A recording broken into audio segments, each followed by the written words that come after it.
Hey guys, this is Jason, and I am doing another series of reviews, this time for the Mission Impossible series. Because with Mission Impossible The Final Reckoning coming out, I thought it would be fun to review the other Mission Impossible films that I haven't reviewed yet. Now, I've already reviewed Mission Impossible Dead Reckoning a couple of years ago. If you want to know my thoughts on that film, I will leave a link for that in the description below, and you will see a link to that in the end of this video. And for this video, we are going to be starting with the first film from 1996, just called Mission Impossible, directed by Brian De Palma, and it is a film based off the popular TV series by Bruce Geller. And after a mission gone wrong with most of the team members being murdered, Ethan Hunt, played by Tom Cruise, is disavowed because he is accused for killing all the members from his team, where he goes on the run with a few other disavowed agents that decide to go to Langley to prove his innocence by bringing a disc that's supposed to have a lot of information that are supposed to prove his innocence. Now, before I talk about my thoughts on this film, I just want to give you guys a heads up.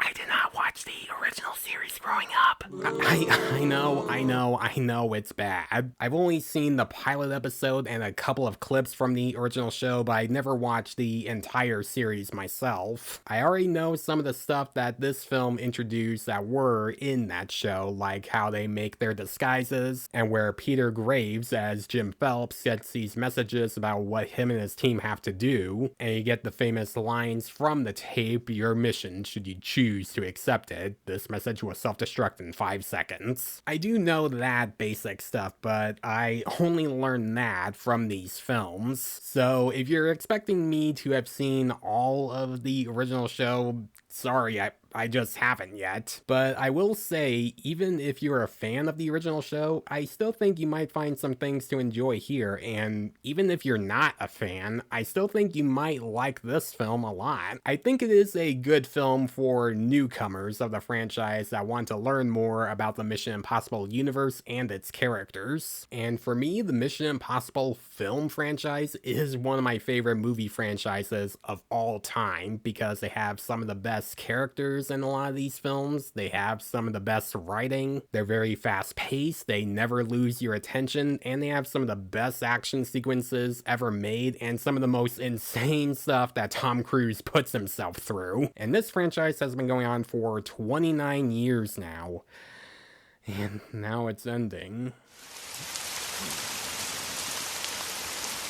So this movie needed to be different from the original show, while also still having some stuff that people loved from that show, like the famous "Your mission, should you choose to accept it, and the message will self-destruct in 5 seconds" line, characters wearing different disguises so no one would recognize them, and great plans throughout that are supposed to build up the tension. And that's exactly what this film has. It has a lot of stuff that people loved from the show, while also making it feel completely different from the show. Like, the main character in the original show was Jim Phelps, and he's in this film too, but he's not the main character, which we'll talk about him later. Instead, the main character in all of these films is Ethan Hunt, who is a disavowed agent who is trying to clear his name, which builds up a lot of the tension. And when he gets disavowed and goes on the run, he has to clear his name, but he also gets a little paranoid because he realizes that he can't trust anyone around him, except for this other agent, Claire, who is Jim Phelps's wife, and later meets these two new disavowed agents, like Krieger, played by John Reno, and Luther Stickle, played by Ving Rhames, who brings a lot of great humor to this film and the rest of the films. Those are the only 3 people that he can trust right now, and to go to Langley to go and find evidence. And we are on his side throughout this film because we see those murders happen right in front of him, and he wants to know how and why those murders happened. Let's talk about Tom Cruise as Ethan Hunt. He does a great job as a character where he makes him fun and likable and sympathetic, where you do feel bad for him about his team dying and you want him to prove that he's he's innocent. And another thing that makes this character great throughout this film and in the other films after this are his stunts, where you get to see Ethan go through some life-risking stuff to do what he has to do, which of course causes Tom Cruise to do some real stunts in these action sequences. It also proves that Tom Cruise is good for action films at the time, because before Mission Impossible, he was known for some other films like Risky Business. So he's mostly done some comedies and dramas before the Mission Impossible films, but this film did kind of change things up for his career. And because of that, this movie has made him a big action star for the rest of the Mission Impossible films, as well as other films like Jack Reacher, Edge of Tomorrow, and Top Gun Maverick. And he makes his stunts feel more realistic and authentic,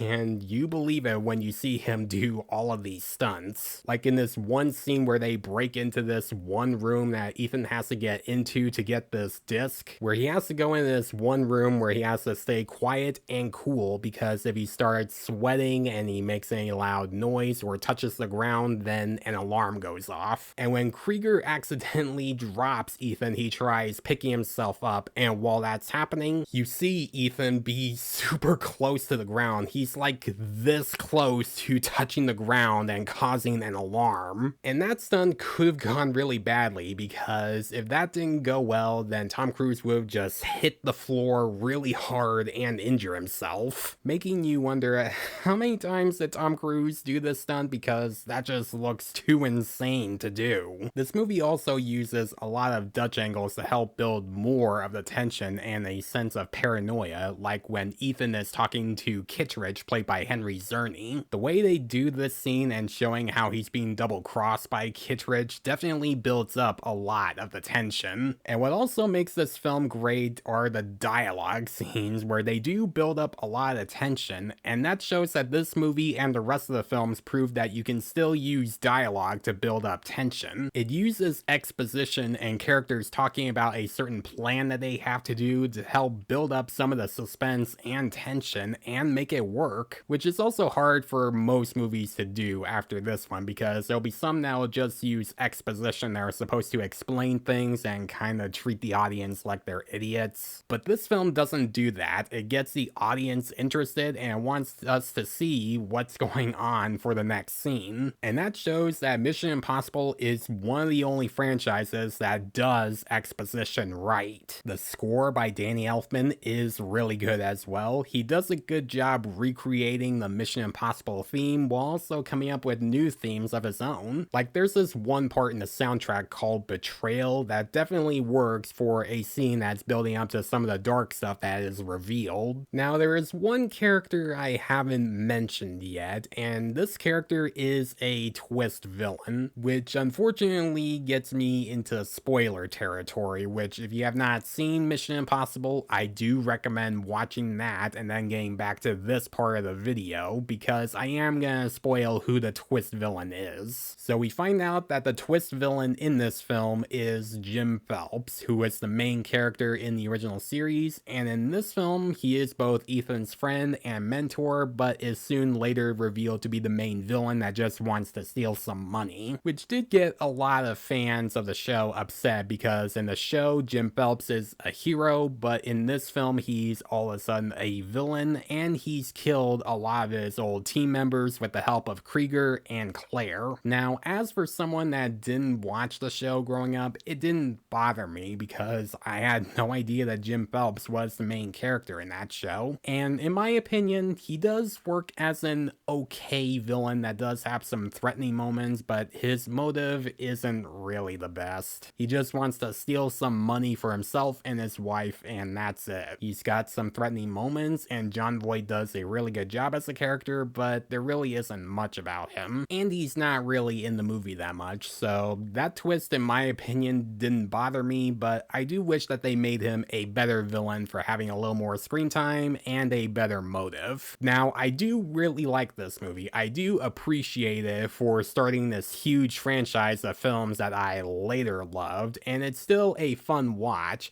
but there are still some things in this film that are holding me back from saying that it's a great movie, like how the internet is portrayed in the film that only the IMF agents can used to send messages to other agents and moles, because this movie came out in 1996 and a lot of people in that time didn't really understand how the internet worked. So I guess the writers thought it would be fun to just make this be like a mysterious thing that a lot of people aren't supposed to like and have it be a serious thing. It's really just people sending emails and Gmails to each other. There's really nothing mysterious about it. And my other issue is the big finale when everyone comes together. It's a very fun and thrilling scene, and it definitely has a lot of suspenseful moments, but what kind of ruins it for me is that it has a lot of noticeable green screen and CGI with a chopper that's chasing Ethan, where you can really tell that it's just CGI and green screen, and it sadly doesn't hold up anymore. So Mission Impossible from the 90s for me is still a very fun movie. Yeah, the way this movie portrays the internet is pretty dumb, the main villain is not that great, and some of the visual effects in the finale don't hold up anymore, but it has an engaging story, a likable lead, great music, great tension, it's very suspenseful, and it's just a lot of fun to watch. Now, if you love the original series, then you might not like the twist that happens halfway in with the villain, but if you don't mind that, then you might enjoy this film. And even if you've never seen the original show, this film is still a great start to your Mission Impossible journey. For me, the two best Mission Impossible films to start your journey on are this film and Mission Impossible Ghost Protocol. But even if you didn't like this film, we can all still agree that it's not the worst film. That still goes to the second film, which we'll talk about that soon. I'm gonna give Mission Impossible 1996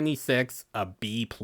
So guys, if you have seen Mission Impossible from 1996, what did you think about it? Do you think it's a great Mission Impossible film, or do you hate it mostly because of the twist and it didn't feel like the original series? Let me know in the comments below. And as always, if you like this video and you're excited to see me review more of these films, then please leave a like and subscribe to my channel so you don't miss a thing, because it helps my channel grow. Hit the notification bell so you know what other videos I'm posting. Follow me on Facebook and Instagram. Thanks for watching, guys, and I'll see you in the next one.